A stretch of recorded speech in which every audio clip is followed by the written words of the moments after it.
Holistic health solution में आपका स्वागत है। छोटी छोटी बातें बताकर धर्मशास्त्र ग्रंथ और अध्यात्म को लेकर के आपके जीवन की समस्या का समाधान स्वास्थ्य से लेकर शिक्षा तक की बात होती है।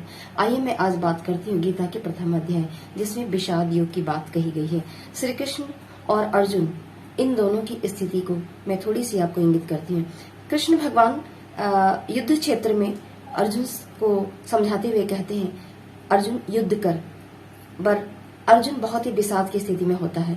उन्हें लगता है कि मेरे सगे संबंधी से मैं युद्ध कर रहा हूँ, पर ये बात कृष्ण के अंतर मन में है। वो कहते हैं और समझाते हैं, उनके अंदर की जो वातावरण है उसे तो आनंद दे रही है, क्योंकि वो तो पूरे दुनिया के ऊपर विषाद जो चढ़ी है उसे खत्म करने की बात कर रहे हैं, पर अर्जुन को तो सिर्फ छोटी सी विषाद दिख रही है। फर्क यही था। इसी संदर्भ में हम अपने गुरु को लेते हैं। पंडित श्री राम शर्मा आचार्य ने भी जब अपनी छप्पो अम्मा को स्वास्थ्य निरीक्षण परीक्षण और उनकी सेवा देने के लिए चुपके से घर से निकल के जाते थे, तो उन्हें अंदर मन का जो वातावरण होता था बड़ा ही आनंदित करता था। और जब वो वहां से उनकी सेवा देकर वापस लौटते थे, मरहम पट्टी करके लौटते थे, तो घर में उनके पर्यावरण उन्हें विषाद उत्पन्न करता था। विषाद योग की स्थिति होती थी, पर वो थोड़ी ही देर के लिए होती थी, क्योंकि गुरुदेव ने अपने अंदर जो योग रखा था उस योग का पूरा ईमानदारी पूर्वक, कुशलता पूर्वक उन्होंने वहां पे उपयोग करके अपने मन को और रोगी के मन को जीता, और ये आनंद विषाद योग से आनंद योग में परिवर्तन हुआ। उसी प्रकार श्री कृष्ण भी अर्जुन को समझाकर विषाद योग से आनंद योग की तरफ लाने का कार्य कर रहे हैं।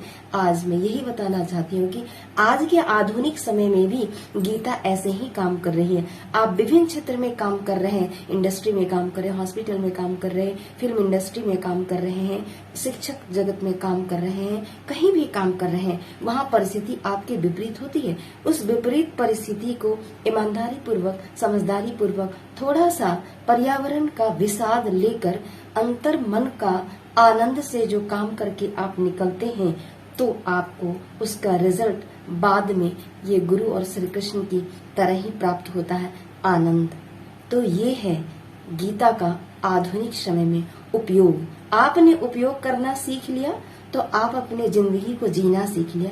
यही गीता में कृष्ण भगवान ने समस्त लोगों को प्रेरित किए हैं और उसका बहुत सा प्रयोग कराकर आपको जीना सिखाए हैं। और इस संदर्भ में प्रत्येक गुरु भी ऐसा ही काम करते चले जा रहे हैं। और मैंने आज जो गुरु का नाम लिया, मैंने उनकी सूक्ष्म सत्ता में रहकर, उनके जितने भी बुद्धिजीवी और चिकित्सक जो कार्य कर रहे हैं उनके निरीक्षण में रहकर मैंने भी सीखा है, इसीलिए मैंने इस बात को रखा है। मैं चाहती हूँ आप भी उन्हें सीखें, समझें और अपने जीवन में प्रयोग करके उसका लाभ आनंद के रूप में लें। धन्यवाद।